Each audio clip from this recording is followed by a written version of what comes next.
दोस्तों नमस्कार, मैं हूं प्रीतम ऋतु और आप देख रहे हैं नवीनम।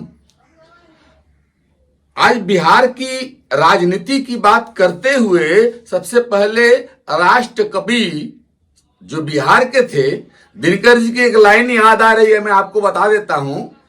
उन्होंने लिखा था कि क्षमा शोभती उस भुजंग को जिसके पास गरल हो।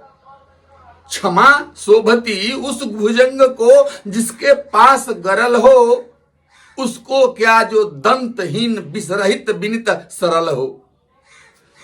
वह सांप जिसके पास जहर होता है, अगर वो किसी को क्षमा कर दे तो समझ में आता है, लेकिन बिना जहर वाला अगर फोफी आता है, फालतू बोलता है, तो ये समझ में नहीं आता है। राजनीति में ये बिहार में दो लड़के, दो नौजवान बालक, एक 54-55 साल का बालक इटली से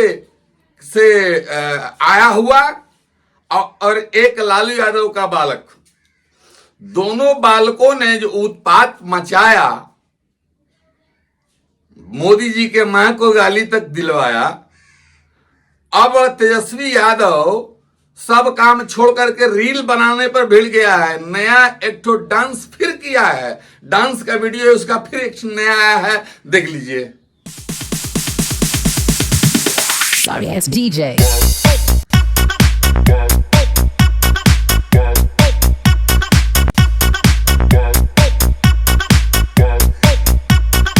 देखा दोस्तों, डांस का वीडियो और रील बना रहा है। राजनीति छोड़ करके अब डांस में आ जाओ। अब डांस करने पर किसी को, कोई भी हो, हम हो, आप हो, दुनिया का कोई भी हो, चाहे वो बॉलीवुड में काम करता हो, चाहे हॉलीवुड में काम करता हो, या फिर टॉलीवुड में काम करता हो, जिस वुड में काम करता हो, अगर वो डांस करता है तो उसे नचनिया कहा जाता है। ये फैक्ट बात है, हम ही नहीं, लालू प्रसाद यादव का बड़ा बेटा तेज प्रताप भी बोल रहा है कि ये नचनिया हो गया। सुन लीजिए। वो नाचते हैं और डांस करते हैं तो उसको क्या बोलिएगा? नचनिए ना बोलिएगा, नचनिए ना बोलिएगा। हालांकि दोस्तों, तेज प्रताप यादव तेजस्वी यादव से कहीं ज्यादा कामयाब और जानकार है और पढ़ा लिखा है, थोड़ा बहुत उससे ज्यादा पढ़ा लिखा है और समझ जरूर रखता है।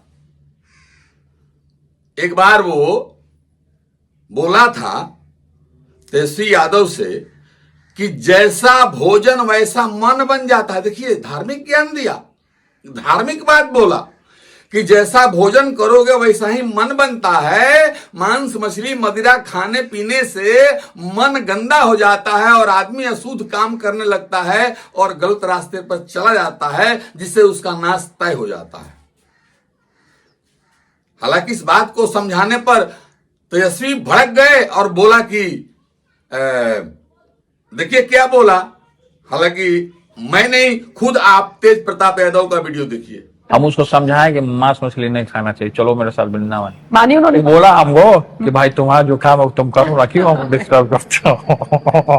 हम लोग नहीं खाना चाहिए ये सब चीज। बोला मेरा मन किया था, हम खा लेंगे, तब मन करेगा तो हमको खा जाओगे। तो दोस्तों, ये हाल है दोनों भाइयों का। बिहार में दोनों भाइयों का 36 का आंकड़ा है और तेज प्रताप यादव का मानना है और मेरा भी मानना है और आप भी मानिए इस बात को कि उसे 6 साल के लिए पार्टी और घर से निष्कासित करने का एक बहुत बड़ा षड्यंत्र तेजस्वी यादव ने रचा।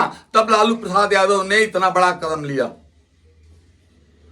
और हालांकि वो महुआ विधानसभा से अपना बेचारा निर्दलीय प्रत्याशी खड़ा होने जा रहा है, जीतेगा हारेगा भाग्य जानता है, लेकिन किसी पत्रकार ने उससे पूछा कि तेज प्रताप जी, ये बताइए कि आपके भाई और राहुल गांधी दोनों मिलकर वोट अधिकार यात्रा निकाले हुए हैं और पूरा बिहार का भ्रमण कर रहे हैं, इससे आपकी पार्टी जो भूतपूर्व पार्टी है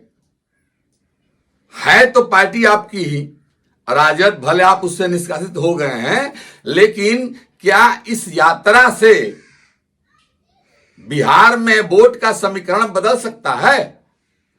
क्या फायदा होने जा रहा है, या फिर तेजस्वी को कुछ सीटों का लाभ होगा, या कांग्रेस और ऊपर जाएगी? इस पर तेज प्रताप यादव ने जो अपना अनुभव शेयर किया है वो आपको एक बार जरूर सुननी चाहिए। सुनिए। वोट अधिकार यात्रा, लेकिन वोटर इन अधिकार चीजों यात्रा। से कुछ होना जाना है नहीं। और जिनका नाम कट गया वो नाम जोड़वा ले। वोटर अधिकार में जो वोट लिस्ट से जिनका नाम कटा, तभी ना ये लोग SIR का मुद्दा फिर इधर उधर घूमना चालू किए लोग, ये नाम कट गया तो ये हो गया, नुकसान हुआ। तो इलेक्शन कमीशन नुकसान काहे के लिए करेगा? सोची समझ के कुछ ना कुछ किया होगा। वो फायदा क्या होगा? इतना दिन जो समय बर्बाद किया। खुद लालू प्रसाद यादव का बड़ा बेटा ये बोल रहा है कि इससे कोई फायदा नहीं हुआ है और ना ही होने वाला है, न सीट बढ़ेगा और न इन लोगों को कोई फायदा होगा, नुकसान ही होने वाला है। और ये यथार्थ बात है, एकदम सही बात है कि इनको नुकसान होगा। ये लोग नुकसान कराएंगे। और ऐसे भी राहुल गांधी खतरनाक आदमी है। जब से राजनीति में आया है 93 चुनाव हार चुका है और पार्टी को हरवा चुका है। जिससे हाथ मिलाया उसको बर्बाद कर दिया, उसको हरवा दिया। अखिलेश यादव उसको यूपी में हाथ मिलाया, खत्म। बहुत लोगों को उद्धव ठाकरे से हाथ मिलाया, उदय ठाकरे, खत्म। अब आरजेडी लालू प्रसाद यादव को हमको तो लग रहा है कि चुनाव पार करा दे। उस दिन तक बेचारे लालू जी सही सलामत रहे, भगवान से प्रार्थना है, तभी अच्छा है। नहीं तो जन और मन दोनों ले जाने वाला है ये पप्पू। इतना बड़ा पनौती है कांग्रेस के लिए, और कांग्रेस के छोड़िए देश के लिए इतना बड़ा पनौती है कि देश को एकदम बांट करके, जातियों में बांट करके, कि जात जात बढ़ जाए, मुसलमान हमारे तरफ हैं, हम वोट ले करके और जीत जाएंगे, ऐसा उसकी मंशा है। और इस मंशा पर हालांकि शुरुआत हो चुका है। बिहार में SIR हुआ और ये SIR पूरे देश में लागू होगा। 29 के चुनाव से पहले पूरा देश में SIR होगा। आज जरूरी भी है, 20 साल के बाद हो रहा है SIR। तो 20 साल में लोग मरे नहीं हैं, तो जो लोग मरे हैं उनका वोटर लिस्ट में नाम रहेगा। तो गणना होगी कि भाई 500 वोट था और यहां पर सही वोट पड़ा है, 20% ही पड़ा है, 40% ही पड़ा है। तो जो लोग मर गए, विस्थापित हो गए, या फिर जो फालतू में गलत डॉक्यूमेंट से यहां पर रह रहे हैं, उनका नाम काटना एकदम जरूरी था। इसलिए बिहार से नाम ऐसा कर दिया गया है।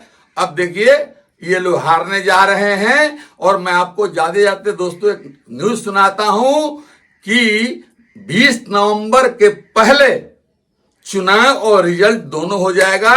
ये मेरा, आपका और बिहार के लिए ये न्यूज है। इसको ध्यान में रखिएगा कि सब कुछ 20 नवंबर के पहले हो जाएगा। मिलते हैं दोस्तों अगले एपिसोड में, तब तक के लिए नमस्कार।